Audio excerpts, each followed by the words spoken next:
Sir ಇವತ್ತು C M Siddaramaiah ಅವರು ರಾಜೀನಾಮೆ ಕೊಡ್ತಾಯಿದ್ರು ಸರ್.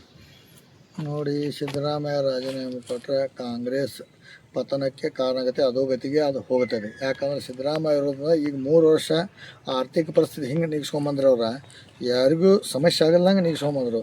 ಈಗ ಗ್ಯಾರಂಟಿ ವಾರಂಟಿ ಏನು ಕೊಟ್ಟಿದ್ದಾರೆ ಅವರು ಕಾಂಗ್ರೆಸ್ ಅವ್ರು ಸಿದ್ದರಾಮಯ್ಯಿಂದ ಇದೆಲ್ಲ ಗ್ಯಾರಂಟಿಗೆ 3 ವರ್ಷ ಸಮಸ್ಯೆ ಆಗಲ್ದಂಗೆ ಬಂತು.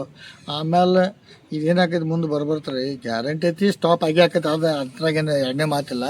ಮತ್ತಿನ್ನು ಇದೇನು ಸರ್ಕಾರಿ ನೌಕರಿ ಸಂಬಳ ಕೊಡ್ತಾರೆ ಅದು ಸುದಕ್ಕೆ ಸಮಸ್ಯೆ ಆಗುತ್ತೆ ಕರ್ನಾಟಕ. ಆ ಲೆವೆಲ್ ಬಂದುಬಿಡ್ತೈತೆ. ಸಿದ್ದರಾಮಯ್ಯ ಅವರು ಈ ಹೈಕಮಾಂಡ್ ಯಾರೋ ಅವನೊಬ್ಬ ಸುರ್ಜಿವಾಲ ಯಾರೋ ವೇಣುಗೋಪಾಲ್ ಅಂತ ಅವ್ರು ಕನ್ನಡ ಮಾತಾಡೋಕ್ಕೆ ಬರೋದಿಲ್ಲ, ಇಲ್ಲಿ ಸಮಸ್ಯೆ ಗೊತ್ತಿಲ್ಲ. ಇವ್ರು ಬಂದು ಅಲ್ಲಿ ಕೂತು ಹೈಕಮಾಂಡ್ ಡೈರೆಕ್ಷನ್ ಕೊಡೋರು ಹಿರಿಯ ನಾಯಕರು. ಒಂದು ಕುರುಬ ಸಮಾಜ ದೊಡ್ಡ ಮಾಸ್ ಲೀಡ್ರ್. ಈಗ ಕುರುಬ ಸಮಾಜಕ್ಕೆ ದೊಡ್ಡ ಒಂದು ಅನ್ಯಾಯ ಮಾಡಿದಂಗೆ ವೀರೇಂದ್ರ ಪಾಟೀಲ್ ಅವರಿದ್ದಾಗೂ ಲಿಂಗಾಯತ ಸಮಾಜಕ್ಕೆ ಅನ್ಯಾಯ ಮಾಡಿದ್ರು.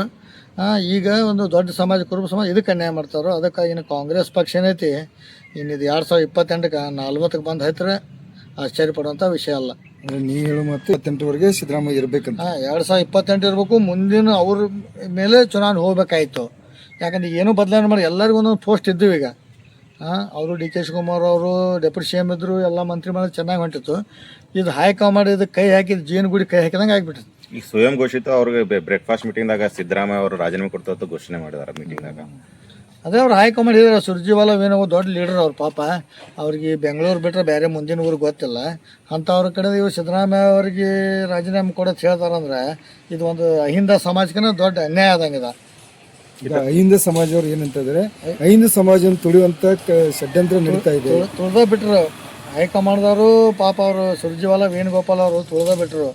ಯಾಕಂದ್ರೆ ಅವರು ವೇಣುಗೋಪಾಲ್ ಅಲ್ಲಿ ಕೇಳಕ್ಕೆ ಸಿ ಎಮ್ ಆಗ್ಲತ್ತೇಳಿ ಪಾಪ ಇಲ್ಲಿ ಅವ್ರಿಗೆ ಬೇಜಾರಾಗಿತ್ತು ಅಂತ ಇಲ್ಲಿ ಬಂದು ಇದನ್ನೆಲ್ಲ ಕರ್ನಾಟಕ ಕೆಡಿಸಿ ಸತ್ಯಾನಾಶ ಮಾಡಿ ಹೋಗಿಬಿಟ್ರು. ಸಿದ್ದರಾಮಯ್ಯ ಅವರು ಕುರುಬ ಸಮಾಜ ಆಯ್ತು ಅಹಿಂದ ಸಮಾಜ ಆಯ್ತು ಇದನ್ನು ಈಗೇನು ಕಣ್ಣೀರು ಹಾಕ್ಸತ್ತಾರೋ ಈ ಕಣ್ಣೀರು ಏನೈತೆ ಆಮೇಲೆ ಜ್ವಾಲಾಮುಖಿಯಾಗಿ 2028ಕ್ಕೆ ಸ್ಫೋಟ ಆಗುತ್ತೆ.